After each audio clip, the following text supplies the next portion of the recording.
Hi everyone, welcome to my second daily edition. In this daily edition, I'll be talking about media collection and how the process of designing the website's graphics and the actual pages work. In the last week's video, I talked about how to design the website and like the process on getting information for the website. So let's start. Um, in order to create the graphics or the visuals for the website, there are three main parts. Firstly is the visual identity, second are the graphics, and the third option is the optimization of your website. Now, let's start with the easiest to understand, that is the visual identity.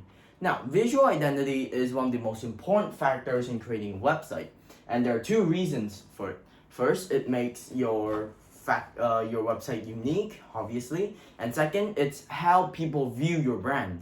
So, for example, a brand having like only black and white would be viewed something like a very simple brand, but to specify it further, if the design in black and white was very like old, the customers would assume that the company is either very old, very long time running and reliable, or any other factors. However, if it's well designed and maybe like it's like going with the trends, I might say, then customers will assume it's a newly found and very popular trendy company, etc.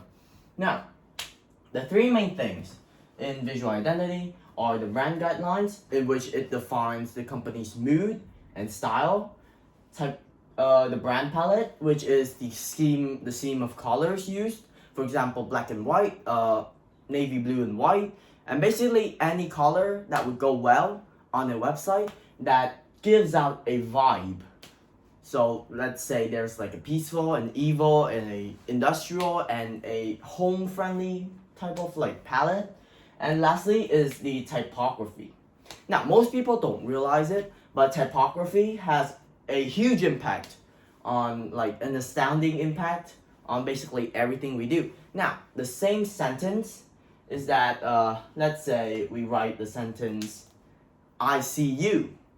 Now, if we put the sentence in the normal font, it's like the people are seeing like this person sees me, like I see you, like it's very normal. But now let's pretend that we put that same sentence, I see you, into a like really creepy and scary font, and then everything turns to a horror movie, like I see you and like all that stuff.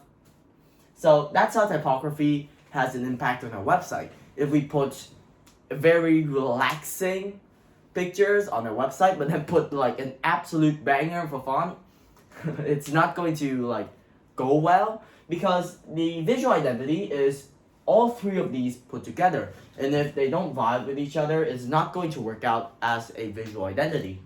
Now, the next part is going to be the graphics. Now, graphics are easier to understand. It's basically the digital assets and the stocks plus the textures that the company already has and has available for the design and the creation of the website. Now, the last part is going to be optimization, in which there are like more harder to understand items such as color grading, transparency. Transparency is basically is when we edit out unnecessary factors for a website, and web optimization. So here is the progression of creating a visual identity for the website. First is web optimization. Now, the reason why this is important is because different webs or different running engines have different capabilities, abilities, as well as their limits and maybe some setbacks. And that is why we have to choose our basis carefully, because if our web does not fit with our vision, we cannot use it. Because if we use it, we either lack in our like vision, our goals, and our general presentation of our business's idea. So that's basically it. Next, we have to revolve around, based on the web optimization, we now revolve around visual identity and the assets that we have. Basically, if we have a visual identity that we want to have, but we don't have enough assets, we either have to spend more time, more money, and more effort on getting those assets in order to put it back into the visual identity, or choose something that's lower quality, and that's it. Now, In conclusion, I believe that this is how the visual identities of brands are created, and that's all for today's video. Thanks for listening.